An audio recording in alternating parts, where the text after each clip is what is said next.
नबी करीम अलैहिस्सलाम नमाज पढ़ा रहे थे, जोर की नमाज थी, असर की नमाज थी, सही मुस्लिम में मौजूद है। हजरत अबू हुरैरा फरमाते हैं नमाज पढ़ाते पढ़ाते नबी पाक ने कदम आगे किया, नमाज पढ़ाते पढ़ाते कदम आगे किया और यूं हाथ उठाया फिर वापस कर लिया।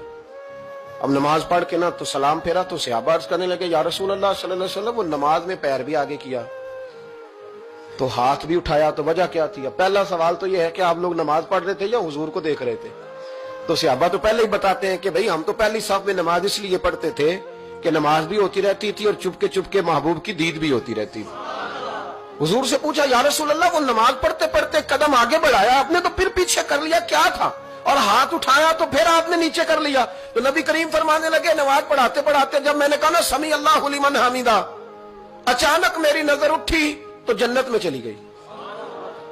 नजर उठी तो जन्नत में, तेरे लिए 2-4 कदम अर्श बरी है। तो महबूब फरमाते हैं जब मेरी ऊपर नजर गई ना तो मैंने देखा कि अंगूरों का एक खोशा लटक रहा है जन्नत में, तो मैंने हाथ बढ़ाया कि तोड़ लूं। हुजूर खड़े हैं मस्जिद नबवी में और फरमाते हैं कि मैं यहां खड़े होकर हाथ ऊंचा करूं तो मेरा जन्नत तक पहुंच जाता है। फरमाया मेरा इरादा हुआ कि वो खोशा जन्नत का तोड़ लूं और जरा मैंने पैर आगे बढ़ाया ही था तो मेरे दिल में ख्याल आया कि जन्नत राज है तो राज ही रहनी चाहिए, ये राज खोल गया तो मजा नहीं आएगा। तो मैंने फिर वो हाथ वापस कर लिया। सहाबा कहते हैं जब नबी करीम ने ये बयान किया तो हमारे चेहरे न तजस्सुस से खेल उठे, तजस्सुस से हम कोई बात और भी सुनना चाहते थे।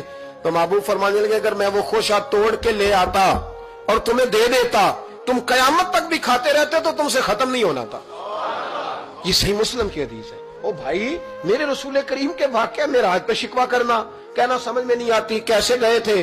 तो तू जो चाहे तो हर शब हो मिसाले शबे असरा, इसलिए कि तेरे लिए 2-4 कदम